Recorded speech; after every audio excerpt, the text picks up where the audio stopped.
This programming is sponsored by the Dan L. Duncan Comprehensive Cancer Care Center at Baylor St. Luke's Medical Center, offering comprehensive cancer care that is compassionate, personalized, and driven by clinical research. More at stlukeshealth.org/cancer. This is the Engines of Our Ingenuity, made possible by the friends of KUHF Houston. Today, evolution in a test tube. The University of Houston presents this program about the machines that make our civilization run and the people whose ingenuity created them.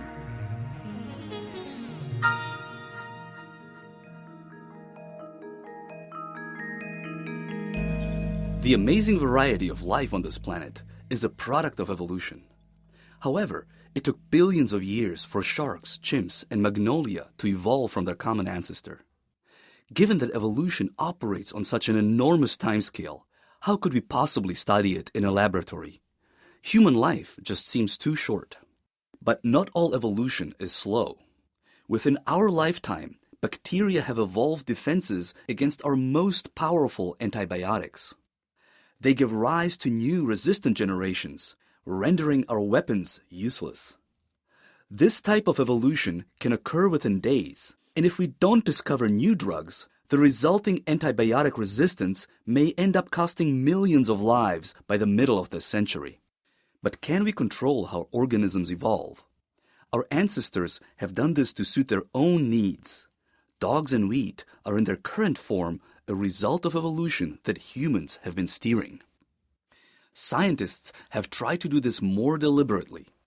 Just over 20 years after Darwin published his theory of evolution, Reverend Dallinger examined whether single-celled organisms could adapt to slow changes in their environment. He started with an incubator filled with microbes that could initially only survive at room temperature. Over 6 years, the Reverend slowly increased the temperature inside the incubator to 158 degrees Fahrenheit to see whether the microbes would adapt.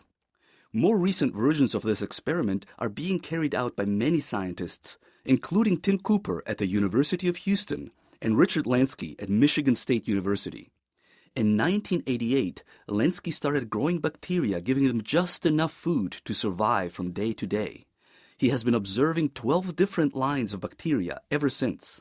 This equals over 60,000 bacterial generations, equivalent to about 1.5 million human years. The results of this experiment are giving extraordinary insights into how life changes and adapts. The 12 different lines of bacteria have all evolved to thrive on their meager diets. Looking at their genes reveals that they have often used the same tricks, the same mutations, to achieve this. But in one line, something unexpected happened. The bacteria started feeding in a completely new way, a change similar to us evolving the ability to eat wood. So, the churn of mutations and transfer of genes keeps creating variants of organisms that have never before existed. Most quickly disappear. A few succeed and create offspring that inherit their parents' characteristics. And so, as Darwin wrote at the end of his Origin of Species, from so simple a beginning, endless forms most beautiful and most wonderful have been and are being evolved.